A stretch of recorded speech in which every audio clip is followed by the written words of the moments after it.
under fading skies. Tattered flags waving dreams in our eyes. The crowds roar like a storm on the wind. We're the underdogs fighting again.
Hey, good evening and welcome to another edition of Stateside Footy. God damn it, I am feeling good. All right, so before we get into it, make sure you hit the like and subscribe buttons and also hit the notification bells as well too, so you don't miss out on any of the Stateside Footy content.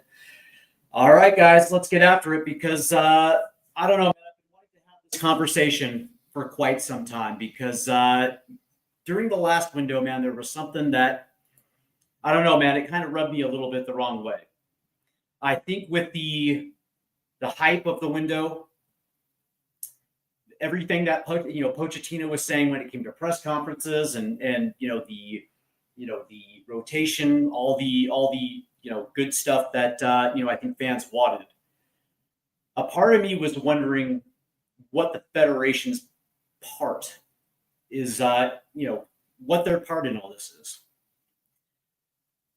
And it just got me wondering, man. I was just thinking about this and I'm like, damn, I wonder if the Federation is playing a bigger role in this than they let on. And it got me thinking, it's like, wait a second, are they actually selling us the long game? Is this is this a long con by the Federation? Is this something that that's only reserved for snake oil salesmen?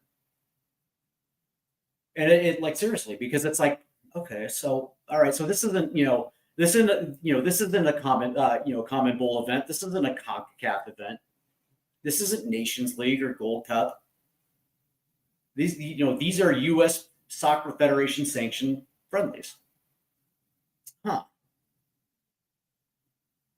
So seriously, what's the role? What's the role? What role do the feds have in this?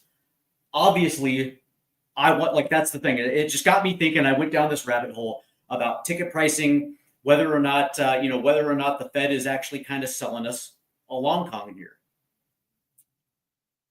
because it makes sense. So I started doing research. That's just kind of what I do. Like when I go down rabbit holes, man, this is kind of what I like to do. And I'm wondering whether or not the timing worked out. And now they're trying to sell us on something that kind of smells fishy. I wonder if they're trying to slap lipstick on the pig and trying to cash out as much as they can heading into a home World Cup. So let's start with what we know. Let's start with what we know and what the Federation is about. Because 15 years ago, I noticed a little bit of a switch where the Federation kind of went a little corporate. And yes, Major League Soccer runs parallel to this as well too. And we're going to get into Major League Soccer as well too. But a little bit after the 2010 World Cup is when I kind of noticed it, a different trend with the U.S. Soccer Federation, where they were kind of starting to sell certain players, which is actually kind of a good thing when it comes to marketing the national team. You actually have to have heroes. Heroes sell tickets.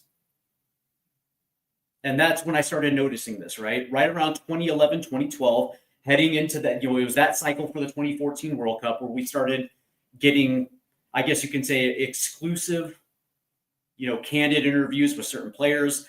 They were literally marketing and billing certain guys with the national team, drumming up interest. But on a global scale, these guys weren't, talismans for their team overseas. I mean, at the most part, these guys were kind of rotational guys. But to the national team, obviously they were a big deal. Same with guys with Major League Soccer as well too, in a league where they don't necessarily hype up certain players. They Major League Soccer hypes up itself. Still to this day, they kind of want us to believe that it's about the league and not about the clubs and not necessarily about the players. But the national team is something different. So I got thinking this. Is this a snow job? Is the national team selling us a Fugaze with what we consider the golden generation? Now, I always thought that was a headline. I thought that was something to sell tickets. I never really thought this was a golden generation. It didn't feel like a golden generation. It just felt like a shift because we didn't qualify for the 2018 World Cup. And they just made the decision, this is what we're going to do. Okay, fine. And then all of a sudden, it became a golden generation. And then I noticed something. Tickets started to go up. Now, do I have a problem with that? Kind of. Because the national team was always something where, everybody could enjoy. I remember going to Columbus, Matt Free Stadium, going to World Cup qualifiers, wasn't expensive. Now, all of a sudden, those same tickets that were actually quite affordable are now $100 to $150. And it just feels like it's there's certain things that are running parallel with the Soccer Federation. Now, what do they do well? Well, they're good at selling. Do I think the Soccer Federation cares about the sport in this country? I do not. I've never really believed that the U.S. Soccer Federation cares at all. What I think the U.S. Soccer Federation is very good at is riding momentum. They know how to ride the momentum of where soccer is now. Because let's be honest, over the course of the last 10 years, as Major League Soccer has grown, as the popularity as the sport has grown within the last 10 to 15 years, as ratings have gone up in this country for soccer, they have kind of rode that wave as a parallel, understanding exactly where to push the right buttons, which tells me that they actually have smart people, understanding exactly when to time these things out. Obviously, they're very good at revenue generation. They can sell sponsorships, and they do a very good job of actually selling the federation as what it is, which is it's supposed to be like an independent governing body, We all know that's not the case at all. We know that. So they're very good at making money. And in certain points, they're very good at hyping certain players. What are they bad at? Promotion of the game. I don't think they give a shit about seriously, I do not think that the Soccer Federation actually gives a shit about the sport. And quite frankly, I don't think they necessarily give a shit about the national team.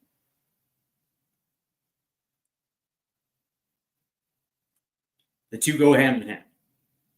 I think it was perfect timing. Me personally, I think that they caught the right momentum after we didn't qualify. They were using that as an opportunity, as a vehicle, turning a negative into a positive, and then using their, I guess you can say that their marketing team to hype this as a golden generation. But let's be real, it's not. And seriously, it's actually quite uncanny, really, when you really stop and think about it, and you kind of just take a step back from it and just look at it for what it is as a whole.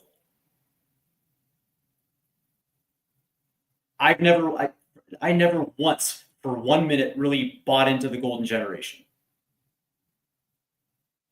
because to me, I thought it was a marketing ploy, an opportunity to sell tickets. And I think I'm right. I think they know.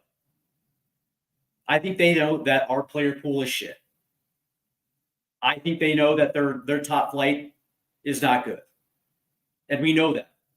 Because when you look at ratings for the sport in this country, Major League Soccer is not the most watched league in this country. How could it be? It's behind a paywall. There's a reason why those numbers are never broadcasted. Their ratings are never broadcasted. It's not a thing. We know it. We know for a fact that because of what Major League Soccer is now, the Soccer Federation is in the back pocket. We know this. We know this. One hand washes the other when it comes to revenue generation, and what the federation does with certain players that are playing in that league. There seems to be more coverage. Interesting. Okay. But that's the reality, right? So they're selling us on a specific thing. They're selling us on a golden generation. And it's just not. It's not. Seriously, look at our player pool.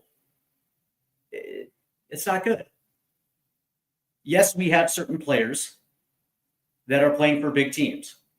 The only guy in our player pool that is is a very important piece to their team's success is Christian Pulisic with AC Milan. We know that. He is a very, very, very, very important, integral part of that team, almost to the point where if he's not playing, that team struggles. We know this.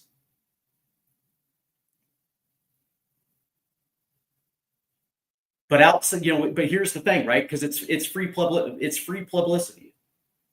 Does the soccer fed hype Christian Pulisic? Not really. Not really. We don't necessarily see it a lot.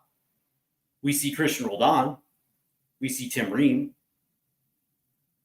We see other guys that the Fed actually puts in front of our faces, but we actually never really see that guy. Unless, of course, he's doing, his own, docuseries or whatever. But for the most part, that is really the one guy that you can actually turn to and say, okay, cool, that guy's legit. But all these other guys in Europe, I can make a case for a guy like Tanner Tessman, maybe. But these guys aren't, huge members of their teams. They're not integral part of their teams. They're not talisman. Weston McKennie is not such an integral part of Juventus where, if he doesn't play, then he's missed. That's no. He's a role player at best, squad player, who, by the way, just might end up in Major League Soccer. Same thing with Gio.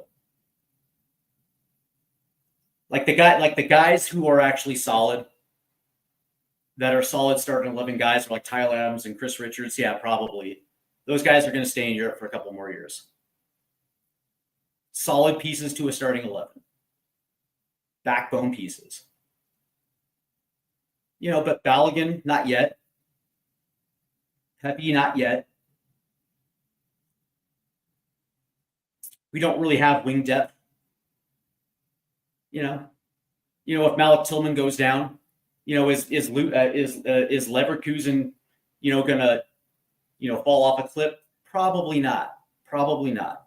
The reason why I'm saying this is, if you take a step back from the player pool and you actually just examine it, it's not necessarily an impressive player pool. We all laud these guys for being, in Europe and they're challenging themselves and all that good stuff. All that's great. But I think at the end of the day, we know exactly what's going to happen at the World Cup in 2026. I think we understand what's going to happen. We're good, not great. And that's what the Federation is selling. That's what JT Batson is selling. That's what Matt Crocker is selling. Cindy Parlow-Cohn. In unison, they're selling something that they know is mediocre. Like, we're the United States. We've known for a long time what our national team is. It's good on the high side, but it's also kind of mediocre on the bad side as well too. Like, we've had good World Cups, solid showing in the World Cups, but we've only advanced to the quarterfinals once, and it was just because we got a lucky draw in 2. That is it. That is it. But the Fed is going to make you believe that this golden generation, now in these guys that are coming into their second World Cup, the second cycle is where you potentially see fireworks. You're on hope soil, and now now we're starting to see some things where it's we're going to start getting this thing ramped up as we're actually going to get into 2026, and now we're going to see the Fed start putting things out where they're going to try to sell us on something that it isn't.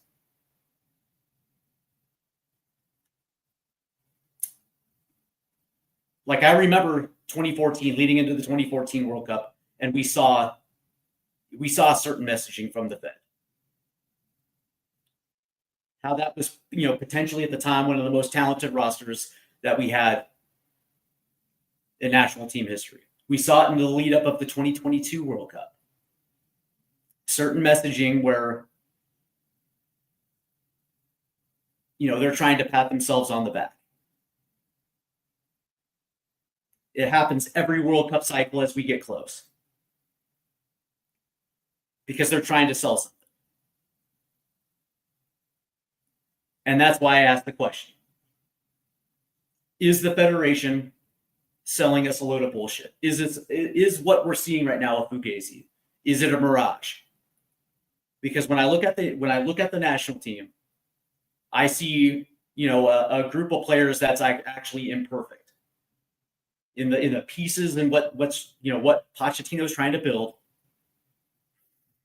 I see something that's kind of imperfect. I see a bunch of role players. Like, I don't see a bunch of guys that are playing integral parts to their club team outside of Christian Pulisic. Like if he doesn't play, Milan struggles. Like, he's their talisman. He's the only one. He is the only guy.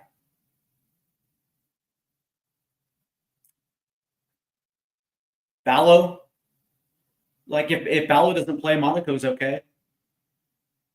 You know, if Pepe doesn't play, PSV's okay. They can make do. Yet we're supposed to believe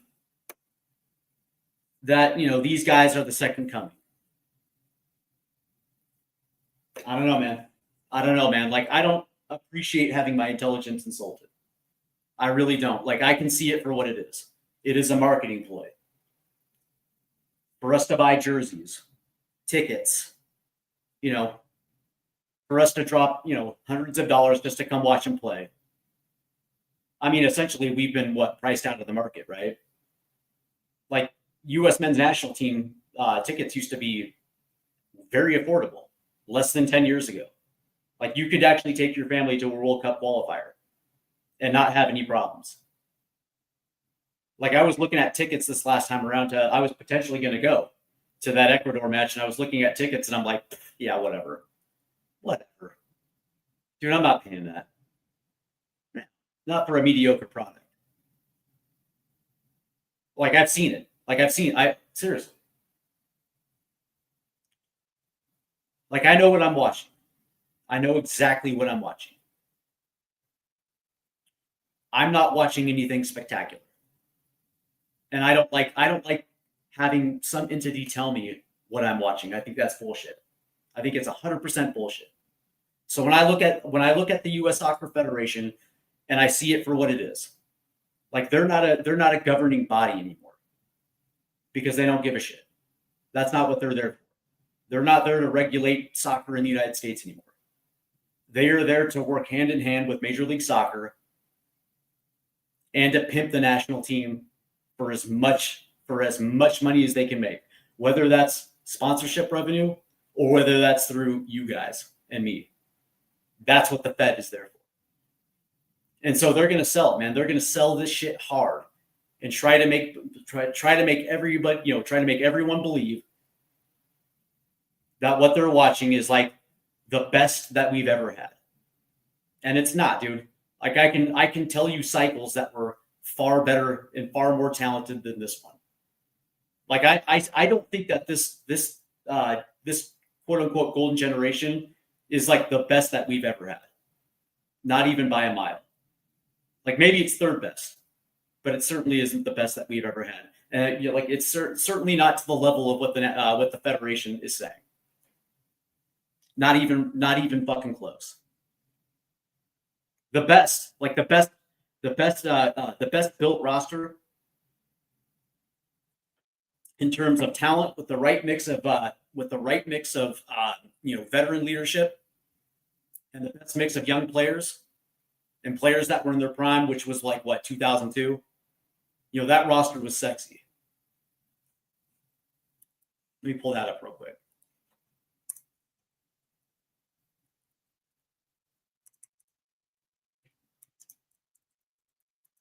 Let me pull that up real quick for you guys. Like it really was. It was like the right combination of like European-based players and Major League Soccer players, but it was like the best combination of veteran leadership and youth. It's pretty good. Jeff Agus was on that team. DeMarcus Beasley was on that team. Good young player, Landon Donovan. Carlos Lamosa, Pablo Mascheroni, Clint Mathis, Brian McBride, Tony Miola, Eddie Pope, Josh Wolf, all Major League Soccer guys. And then they had like 1, 2, 3, 4, 5 guys that were playing in the Premier League at the time. Some good Bundesliga guys. Yeah. The right combination. Good combination. That to me was like pound for pound, seriously the best World Cup roster we've ever had. And when the Fed tried to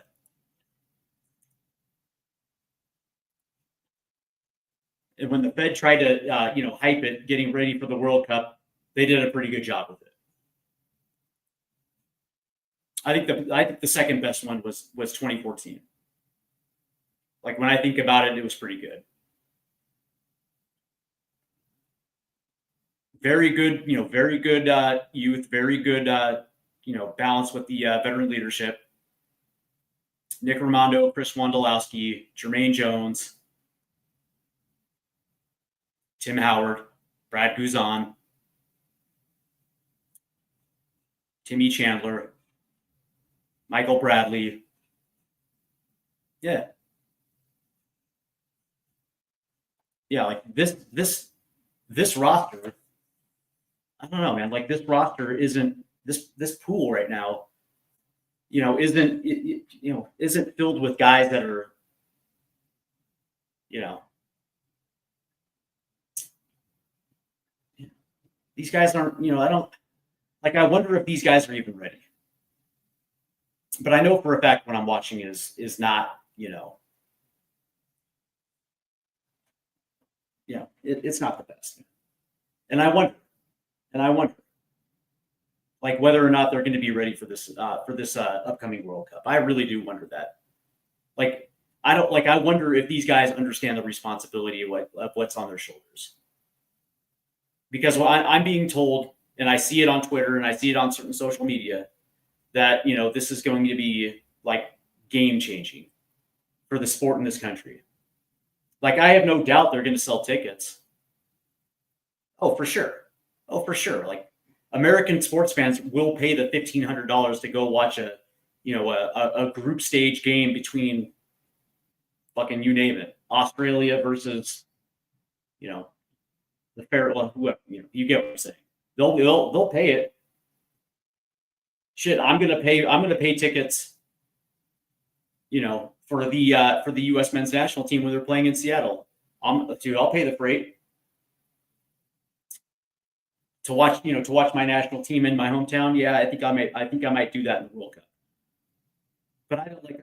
There's nothing that I have seen yet in the last 6 years that tells me that this team not only can handle that responsibility, but is good enough to actually, have one of those magical runs in the World Cup. Nothing tells me that right now. Because I mean, let's call it what it is, man. It's mid. This team is mid. This player pool is shit. Up and down, this player pool is shit right now. And it doesn't help. It really does not help that Major League Soccer has taken that next step as a developmental league, because they have. They want to make you. They want you to believe that, but it's not. It's not. There's a reason why certain guys can't get a move overseas, and a lot of it is tied in with the national team because it's a marketing ploy. Max Arfton was a perfect example of that. Reality versus what's fake. He was kept in Major League Soccer because they said that his $3.5 million offer, didn't reflect it, even though his market value is like anywhere between like 2.8 and $3 million. Like he's not worth a lot of money on the open market. And there was a team that came in for $3.5 million and they said no. Oh, gee, I wonder why, because he's involved with the national team. It's a market ploy, man. It's a market ploy. It's an opportunity for one hand to wash the other when it comes to selling shit. And we're supposed to believe it. Yeah, I don't buy it, man. I don't buy it. This player pool is shit. And so what I'm being told now is that I'm supposed to believe it, that this team is capable. I don't think so, man. I don't think so. I think Poch helps. I think from that standpoint, the coaching actually kind of helps because at least we'll be organized. But if we're playing, let's say, Portugal, or if we're playing, you name it, Germany, the Netherlands, whoever it is, and we're down 1-0, and it's late, we're in the 70th minute with 20 minutes left. I'm supposed to believe that this team is talented enough to chase an equalizer. Come on, man. You can't sell me on that shit. You can't. I know exactly what I see with my eyes. I don't buy it, man. I don't buy it. And so from that standpoint, I have to ask that question. Like, how culpable is this federation for doing that? For actually selling this fucking narrative, trying to tell me what I can see with my own eyes. I don't buy it, man. It's interesting, though. It's interesting. But as as the world of football has kicked back off, of course, this last weekend the Premier League kicked back off, and of course now we have Champions League. And I think that happened, yesterday, Tuesday, Wednesday. And so now we're getting back into the swing of things when it comes to European play.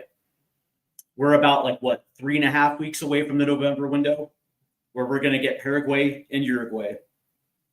Conveniently, Tyler Adams is back in the fold with Bournemouth. Ricardo Pepi is now getting minutes. And it looks like Gio's starting to get minutes as well, too.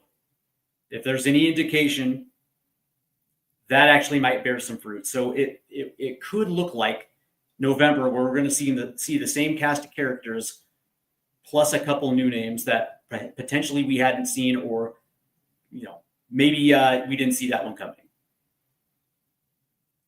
which would actually be nice. What I actually want to see in the November camp is guys actually battling for positions.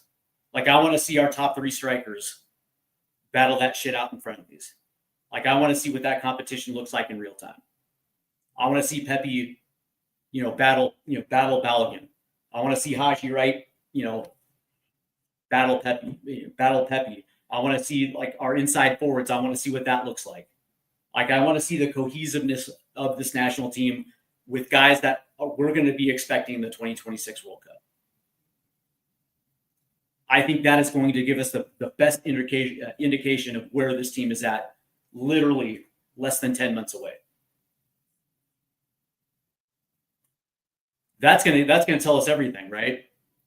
I don't give a shit about the hype anymore. The hype doesn't, to me, that doesn't matter. What matters is this team capable against good teams? Is this team actually preparing themselves for a World Cup? It's weird, right? Because we just saw it in this last window, the last 2 windows, where we look bad and then we look good. Then we look great and then we look bad. It doesn't matter. It doesn't, for whatever reason, it's this team still has these weird, tendencies to literally just switch off. And again, it's I read it, I pay attention to everything. I read everything, and it's no, dude, my eyes don't deceive me when it comes to this. And so that's why I want to see it. I actually want to see good ass position battles. I want to see the right names. And I actually want to see that from game 1 to game 2. Whatever your roster is in whatever your starting 11 is in game 1, that has to be in game 2 as well too. There can't be, there can't be, 6 switches in your starting 11. Can't happen. Can't happen anymore. Whatever this has to be your lineup through. We're playing 2 very good teams that have the ability to play us off the park in any given moment.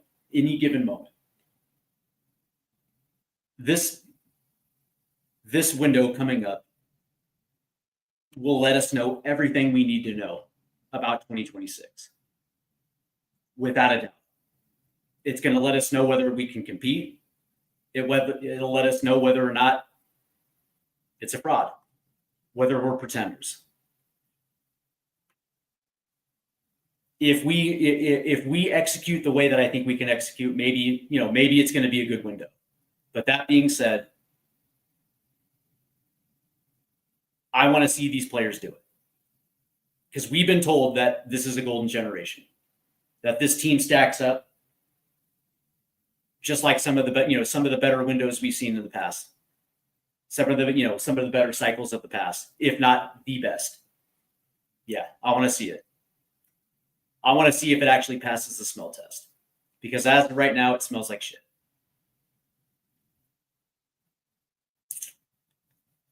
We'll find out. We'll find out.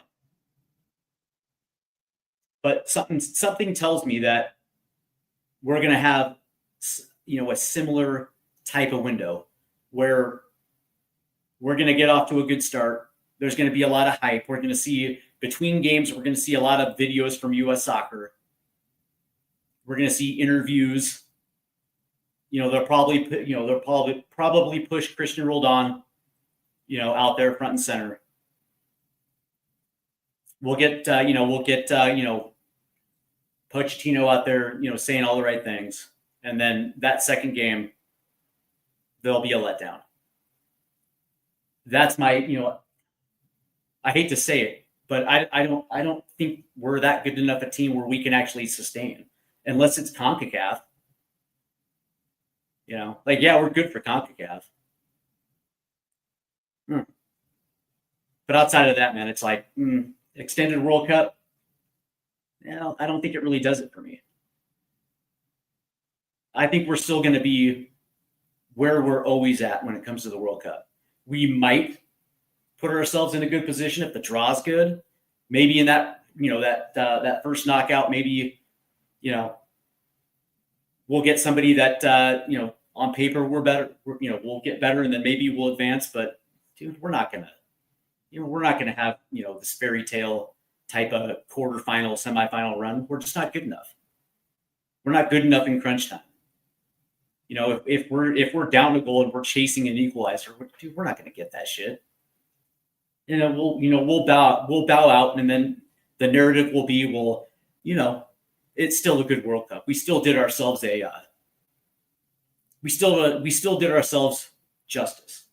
We did exactly what this team has always done, which is get to that pivotal round and then bow out. John Benavita is in the chat. What's up, John? Hope you're doing well. I feel like it will be similar to last camp, a win against Paraguay and a draw against Uruguay. I don't even know if we draw against Uruguay. That team is legit. That team is fucking legit. But then again, we said the same thing about Ecuador as well too. By the way, let me pull up something for you here, John. Let me pull this up for you. It is the ELO World Rankings. I don't go off of FIFA because that shit's bought and paid for. Right now, according to the ELO World Rankings, Uruguay is the 12th best team in the world right now. And let me pull this up real quick.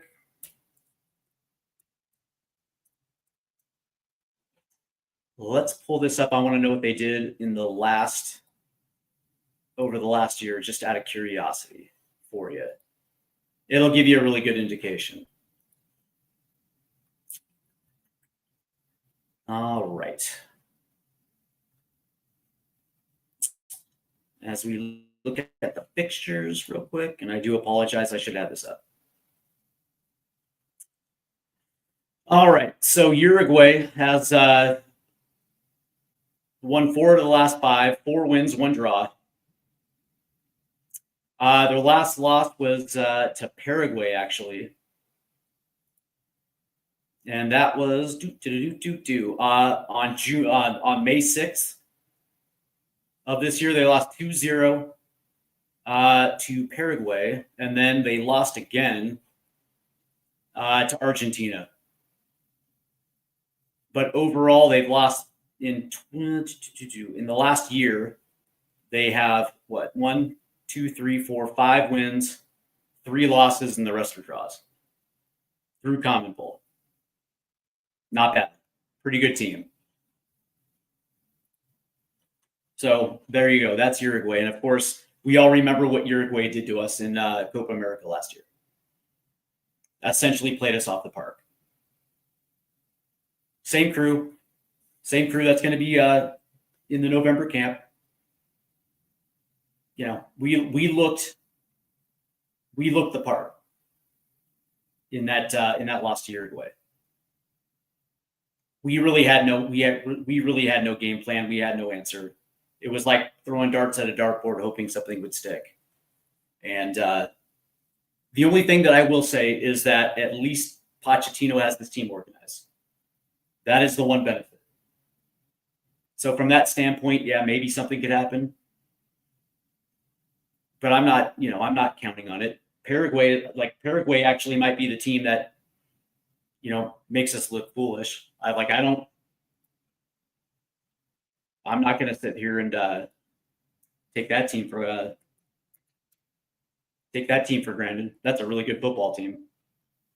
Out of curiosity, let me pull this one up too. Paraguay, by the way, according to the ELO rankings, they are the 21st best team in the world right now. Mexico's sitting at 20?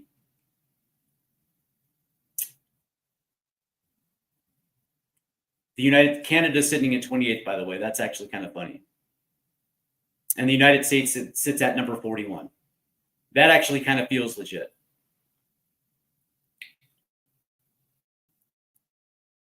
By the way, Paraguay gets Mexico. That's kind of interesting. As I look at these fixtures real quick. Yeah, so they lost recently. They lost to, that's weird. They lost to South Korea. In the last, year and a half, they lost 3 times. Once to Costa Rica, which is a bad loss. They lost to Brazil, and then they lost to South Korea. But then they got 1, 2, 3, 4, 5, 6, 7 wins and 5, 6 draws. Good wins in there too. They beat Uruguay once, Chile, or they beat Argentina too. Wow, they can do it. But yeah, when I think about it, I don't like being sold on things, man. I just want them to me personally, I just kind of want some honesty, and I would like some transparency with the soccer feds. But the soccer fed is only interested in 2 things: making money, making a lot of money, and pretending like they give a shit about the sport in this country. That is what the U.S. Soccer Fed only gives a shit about. And if they can pimp the national team for every dollar that it's worth, there's going to be a lot of fans in this country that are going to buy the shit that the Fed is selling. And that's actually kind of shame. Because it's going to gloss over the cracks that are currently within the structure of U.S. soccer. Because it's there, man. They're wide open. And everybody understands, those that have been paying attention for a very long time, understands that these cracks are huge. And they understand that the soccer fed is not there as an organizing body, as a neutral regulator. That's not their job. And it hasn't been for quite some time, because if that was the case, Major League Soccer wouldn't be able to get away with the shit they've been able to get away with over the last 5 years. Wouldn't have played out that way. Essentially allowing Major League Soccer to run roughshod over American soccer. Getting rid of the U.S. Open Cup because they didn't want to have a joint venture with the USL. Essentially, rigging the rules for their benefit while running a roughshod over the USL. And the U.S. Soccer Federation's like, yeah, that's cool. That's cool, man, because you make us money. You make us money. So fuck everyone else. And oh, by the way, if you actually want certain players to stay, we're going to back you up. Because again, we can actually sell that. We can actually sell national team players staying in the United States. We can actually sell that. Because some people will actually believe that it's actually good for the national team. When in actuality, all it's doing is giving the feds more reason for higher ticket prices, higher jersey sales, and essentially, taking advantage of the common worker that is actually just, trying to enjoy the national team. They say that the national team is for the country. I don't think it really is. And I think the proof is there. Me personally, I think it's highway. I think it's absolute highway robbery to the point where, like, you can understand where the U.S. Soccer Federation and their, I guess you can say, their shell company that owns CONCACAF, in turn, kind of owns the Mexican Soccer Federation. There's a reason why all of that shit is now played in the United States. Like, really, like, literally, think about this, right? Yeah, it's the I guess you can say the joint partnerships. I call it, the shell company that runs soccer in North America. Seriously, everything is by design. Everything is by design to make money. All of it. All of it. And as a result, we are being fed a bunch of bullshit. A bunch of bullshit on a team that really is kind of mid. Kind of mid. And it sucks, man. It sucks. I know what this is. I've seen better.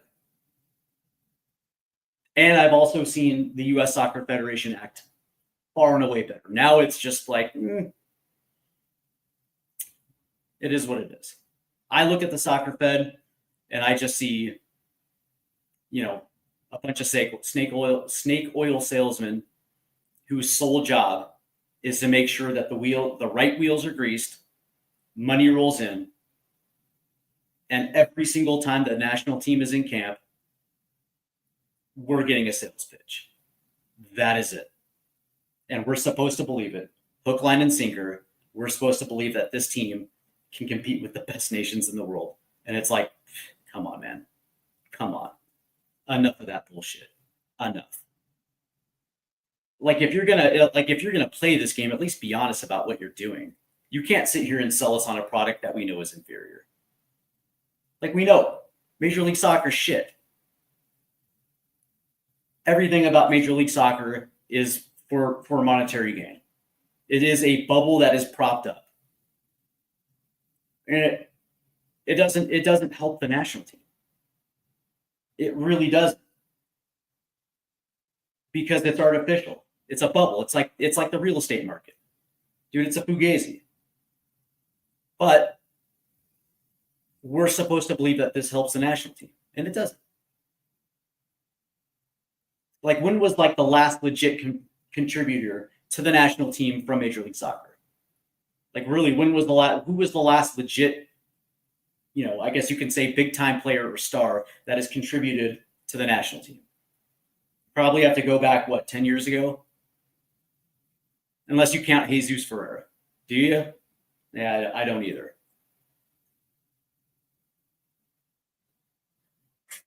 And that's why we have such a huge discrepancy within the fan base. That's why the fan base is fractured. Like, we're not united at all. It's either you're, Team European snob, or you're happy clapping for Major League Soccer. And they're just lobbing grenades. At least it's landing on the federation. That much as I can actually appreciate. Me personally, I just kind of go right down the middle. Because I'm a national team guy first. National team first, players second. Club third, federation last. Period.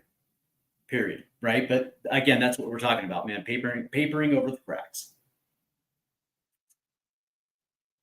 It just is what it is, man. It is what it is. And so, when I started the show, I was just letting you, I was just saying, it's like, man, when I step away from this and I don't put emotion into it, and I'm looking at it for what it is a snow job.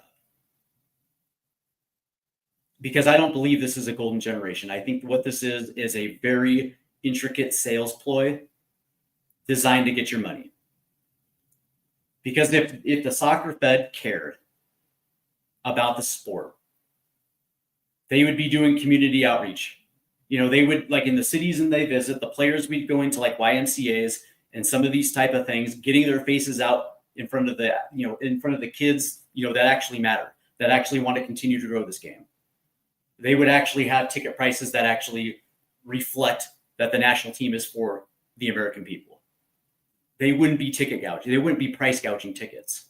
They wouldn't be keeping their players at an arm's length and only making them available to certain media members. That's not the national team is for everyone. That's like the national team is very, very exclusive. It's like only for like a little bit, like only certain people. No.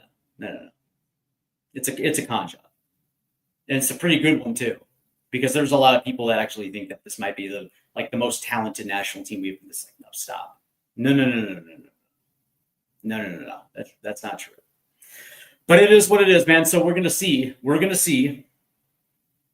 And of course, before I go, let's see. This weekend, obviously, the Premier League weekends. And of course, that also means, Tottenham Hotspur. So on Saturday, we have the pre-match build-up. And of course, I do have a guest lined up. I got to confirm it. And of course, you'll probably see the thumbnail. I will also announce it in the post here on YouTube. So definitely look out for that. And of course, we have the Hotspur watch along on Sunday as Spurs take on Everton. So that's going to be fun.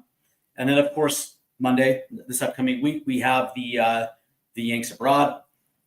There will be a Tuesday show and, of course, a Thursday show. I like kind of doing these midweek shows.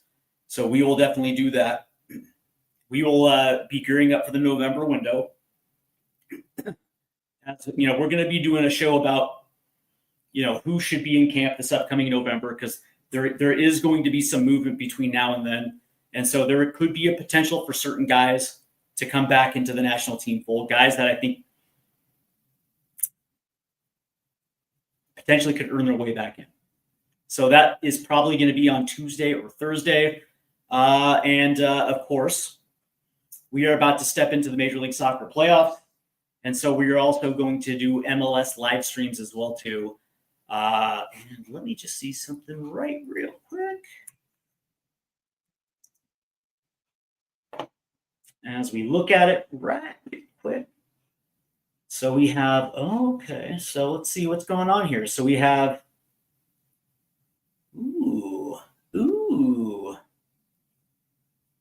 we could do Philly, Chicago, or Vancouver, Dallas. Ooh, that looks good. That looks potentially pretty good. That looks tasty.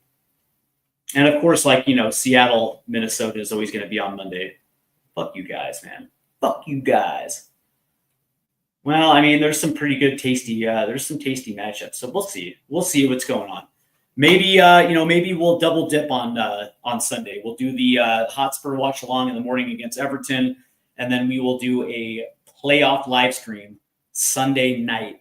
There's some decent matchups. So maybe we'll do that this Sunday. So we'll get a double dip on the live stream, which would be fun as the MLS playoffs are kicking into gear. So that should be fun. So definitely do yourself a favor and hit that like and subscribe button.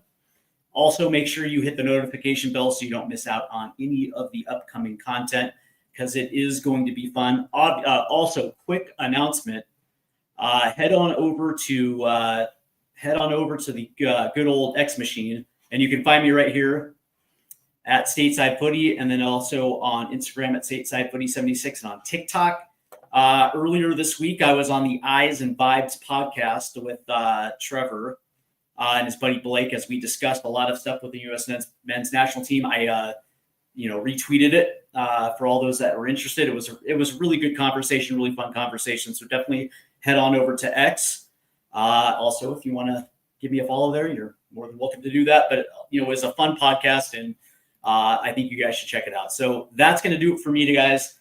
I want to thank everybody for tuning in tonight, and we will see you very shortly this upcoming weekend as the Premier League again kicks into gear. So it should be fun, man. A lot of good content coming up. So again, make sure you hit that like and subscribe buttons. Enjoy your Thursday night, but more importantly, man, enjoy your weekend that's coming up because it's going to be a fun one, guys. Take care, guys.